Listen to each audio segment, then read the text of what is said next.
Carlos Alexandre Silva, estou falando em nome do Conselho Municipal do Meio Ambiente e do Conselho Estadual do Meio Ambiente. Bom, eu queria iniciar aqui primeiro com uma colaboração a título de informação para os novos vereadores. A princípio, nós temos a Agenda 21 já preconizada aí de muitos anos, e ela é o encaminhamento que nós temos para a evolução dos processos de instaurar um sistema de sustentabilidade adequado nas comunidades densamente urbanizadas ou nas ocupações em área de reflorestamento ou uso agrário do meio ambiente. E sendo a Agenda 21 tendo como seu foco um pensamento globalizado, mas uma ação local, o processo de licenciamento ambiental vem sendo cada vez mais discutido, a prática dele na localidade. E o município, pela Constituição, ele é soberano sobre o seu território, acima, inclusive, da federação e do Estado. Então é muito importante, sim, que cada vez mais a gente fortaleça o sistema de regramento legal dentro dos limites, dos perímetros do município. Afinal de contas, é aqui que nós moramos, é aqui que a gente vive e é aqui que a gente tem que regular o sistema. As legislações municipais, elas devem ser, inclusive, mais restritivas do que as estaduais e as federativas. Outra coisa que eu queria chamar a atenção também, e aí eu peço ao secretário Mário Orlando que depois possa fazer uma contribuição a isso, que é a sua especialidade, é que os vereadores, o Paulo está saindo infelizmente, mas o que é ato discricionário, né? E o que é ato vinculado? Então, vocês têm que entender como que é formada a sociedade e o ordenamento que o senhor colocou muito bem aí anteriormente. Então, há uma comissão de meio ambiente na Câmara de Vereadores, há essa própria comissão de justiça, outras comissões importantes, que poderiam, inclusive, fazer um cursinho interno aqui, com todo respeito aos vereadores, mas a gente tem gente nova aí na casa, inclusive, trazendo projeto de puxadinho aí, é um absurdo uma Câmara de Campinas, um município de Campinas, com a respeitabilidade que nós temos, o tamanho que nós temos, a contribuição econômica, social que nós temos, a gente passar certos vexames aqui e a gente ficar discutindo coisas pequenas num processo desse. Aí eu tenho que fazer a crítica mesmo e doa quem doer. Eu concordo com o secretário que o Conselho de Meio Ambiente realmente ele tem sido alvo de palanque político partidário, sim, né? E é uma questão que a gente está discutindo muito séria lá. Lá é um local para a gente fazer discussão de política pública e não de política partidária. Todo mundo tem que participar de partido, é muito bom, deve-se participar, mas nós temos os fóruns próprios. Os próprios vereadores aqui tomam cuidado cotidianamente, porque enquanto parlamentares eles estão mais discutindo a questão de política pública do que a partidária. E por isso que tem as lideranças para depois poderem discutir em nível partidário as posições que elas vão ter no sentido que tem que ser decidido na nossa cidade. Outra coisa é que há um desconhecimento tremendo sobre o processo administrativo de licenciamento ambiental.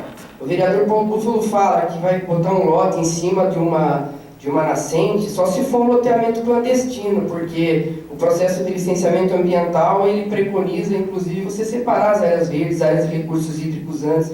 Então, é muito importante a gente ter uma condição de conhecimento.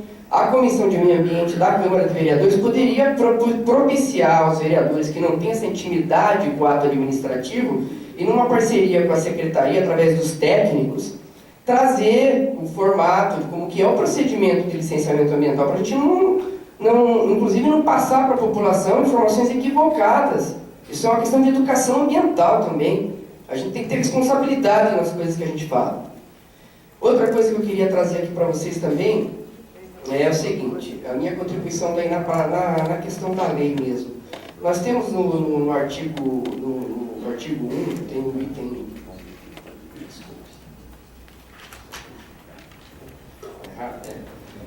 Na seção 1, no artigo 2, doutor André, o item 9, impacto ambiental. Qualquer alteração das propriedades físicas, químicas, biológicas do meio ambiente, causada por qualquer forma de matéria ou energia resultante de atividade humana, que direta ou indiretamente afete a saúde, a segurança e o bem-estar da população, as atividades sociais e econômicas, biota, a qualidade dos recursos ambientais e patrimônio natural urbano e cultural. Bom, no decreto da cidade, a gente tem preconizado o IVA, que é o estudo de impacto de vizinhança. E nós temos lá dentro da Comissão de Análise de Território enfrentado um problema seríssimo de quê? A gente analisa um prédio, estudo de tráfego, uma série de situações em relação àquele edifício. E na mesma quadra, às vezes eu tenho 5, 6 licenciamentos de edifícios acontecendo simultaneamente na cidade, fora os edifícios já existentes. Então, a qualidade de vida, o bem-estar da população, do meio ambiente, em relação às emissões de gases, excesso de tráfego, trânsito, as vias públicas inadequadas para esse excesso de automóveis, a necessidade da gente ter um parâmetro, inclusive, para destinar a operação urbana aí, com transporte público adequado, eu gostaria de que o estudo de impacto de vizinhança estivesse preconizado no decreto 17/2001, que fosse encaminhado pela Secretaria ou fica para os próprios vereadores aqui depois, uma dica, de um encaminhamento para que o estudo de impacto de vizinhança seja preconizado na legislação ou até na regulamentação depois do licenciamento ambiental como obrigatoriedade no processo.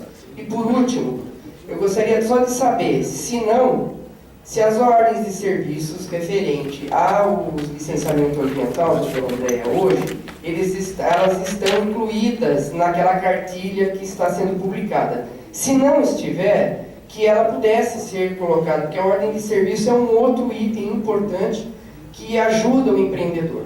Como vice-presidente de Meio Ambiente e Desenvolvimento Sustentável da Bicamp também, que é do setor da habitação aqui, eu quero dizer o seguinte: nós, empresários, a gente tem uma dificuldade muito grande, muito mais no item que o secretário colocou. O ordenamento do licenciamento é muito importante, porque ele vai dar o quê? Ele vai dar a lista correta de tudo que nós precisamos. O que acontece hoje, vereador Van Zuben, é que a gente encaminha um processo para licenciar na prefeitura e no meio de caminho, por causa dessas OS que nós não temos acesso nela na hora que... A gente tem lá, o 17/2001 traz uma lista de exigências, mas existem itens específicos que estão internalizados dentro das secretarias por especificidade técnica e que é cobrado da gente depois. E às vezes um item desse faz com que a gente tenha que mudar o desenho do projeto inteiro. E aí causa um problema tremendo, né? Bom, essas são as minhas contribuições. Obrigado.